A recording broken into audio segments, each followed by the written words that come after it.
আজ আমি বানাচ্ছি গুজরাটের বিখ্যাত আর দারুণ সুস্বাদু রেসিপি পাত্রা বা কচু পাতার পাকোড়া, যাকে অনেকে আলু ভাদিও বলে।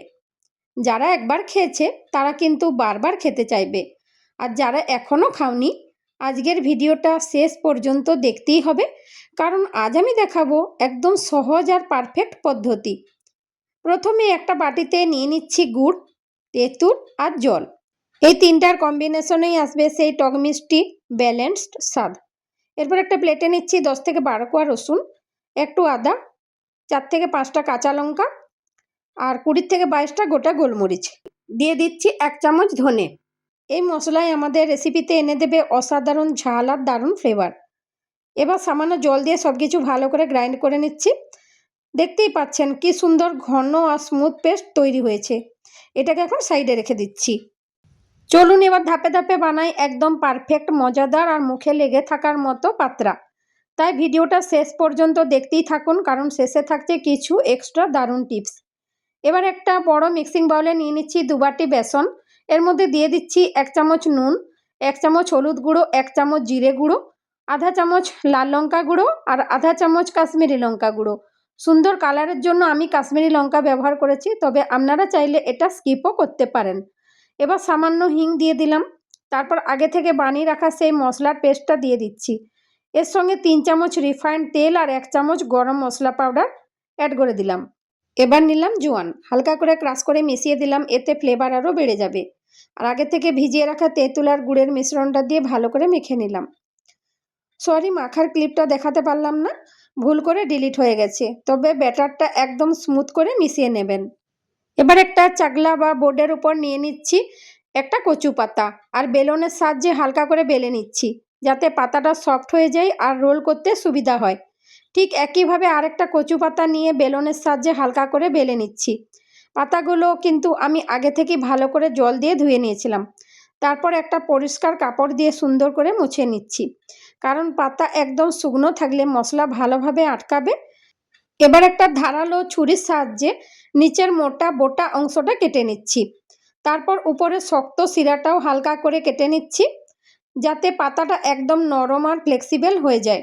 এভাবে সব কচু পাতা রেডি করে নেব। তারপর শুরু করব আমাদের পাত্রা বানানোর আসল মজার ধাপ। এবার একটা কচু পাতা নিয়ে আগে থেকে বানিয়ে রাখা বেসনের মিশ্রণটা সুন্দর করে চারদিকে লাগিয়ে নিচ্ছি। এর উপর আরেকটা কচু পাতা রেখে আবারও ভালো করে মিশ্রণটা মাখিয়ে দিচ্ছি। ঠিক আমি যেভাবে করছি আপনারাও সেভাবেই লেয়ার তৈরি করবেন। আবার একটা পাতা দিয়ে একইভাবে মিশ্রণ লাগিয়ে নিচ্ছি। সবশেষে আরেকটা কচু পাতা রেখে উপর থেকে ভালো করে বেসনের কোটিং করে নিলাম, যাতে সব লেয়ার একসাথে ভালোভাবে সেট হয়। এবার দুটো সাইড আগে ভাঁজ করে দিচ্ছি, তারপর আস্তে আস্তে রোলের মতো করে শক্ত করে মুড়ে নিচ্ছি।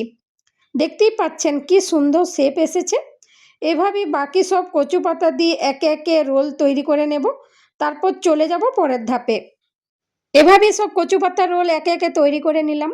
এবার একটা প্লেটে সুন্দর করে সাজিয়ে নিয়ে স্টিমে বসিয়ে দিচ্ছি। মাঝারি আঁচে ভালো করে ভাপিয়ে নেব, যাতে ভেতর পর্যন্ত একদম পারফেক্টভাবে সেদ্ধ হয়ে যায়। স্টিম হয়ে গেলে গ্যাসের ফ্লেম বন্ধ করে দিচ্ছি আর রোলগুলো পুরোপুরি ঠান্ডা হতে দিচ্ছি, কারণ ঠান্ডা হলে কাটতে অনেক সুবিধা হয় আর শেপও দারুণ সুন্দর থাকে। এবার একটা ধারালো ছুরির সাহায্যে আস্তে আস্তে গোল গোল করে কেটে নিচ্ছি। দেখতেই পাচ্ছেন কি সুন্দর লেয়ার আর একদম পারফেকশনাল শেপ এসেছে। এভাবেই সবগুলো টুকরো রেডি করে নেব। এখন আমাদের পাত্রা দেখতে কত সুন্দর আর একদম দোকানের মতো পারফেক্ট হয়েছে। এখন গ্যাসে একটা ফ্রাই প্যান বসিয়ে দিচ্ছি। এর মধ্যে দিয়ে দিচ্ছি 3 থেকে 4 চামচ তেল। আমি এখানে রিফাইন তেল ইউজ করেছি। তেল গরম হয়ে গেলে দিয়ে দিচ্ছি 1/2 চা চামচ সর্ষে, 1/2 চা চামচ গোটা জিরে, দিয়ে দিচ্ছি হিং, 1 থেকে 1.5 চা চামচ সাদা তিল আর কিছু কারি পাতা। এই তড়কাতেই আসবে সেই আসল গুজরাটি ফ্লেভার। মাঝারি আঁচে কিছুক্ষণ নেড়ে চেড়ে নিচ্ছি, যতক্ষণ না সুন্দর গন্ধ বেরোচ্ছে। এবার আগে থেকে কেটে রাখা পাত্রার টুকরোগুলো দিয়ে দিচ্ছি। আস্তে আস্তে সব কিছু ভালো করে মিক্স করে নিচ্ছি, যাতে তড়কার মশলা সব টুকরোর গায়ে সমানভাবে কোট হয়। এবার উল্টে পাল্টে দুদিকই হালকা করে ফ্রাই করে নিচ্ছি, যতক্ষণ না বাইরে থেকে হালকা ক্রিস্পি আর সুন্দর গোল্ডেন কালার আসে। দেখতেই পাচ্ছেন কি দারুণ লুক আর অসাধারণ সুগন্ধ।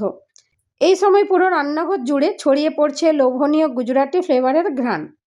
তৈরি হয়ে গেল আমাদের গুজরাটি ফেমাস পাত্রা বা কচু পাতার পাকোড়া, যাকে আলু ভাদি বলেও চেনা হয়। এবার একটা প্লেটে সুন্দর করে সাজিয়ে পরিবেশন করে নিচ্ছি।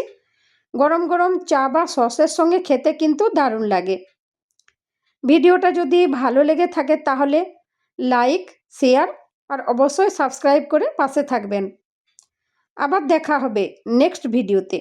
সবাই ভালো থাকুন, সুস্থ থাকুন।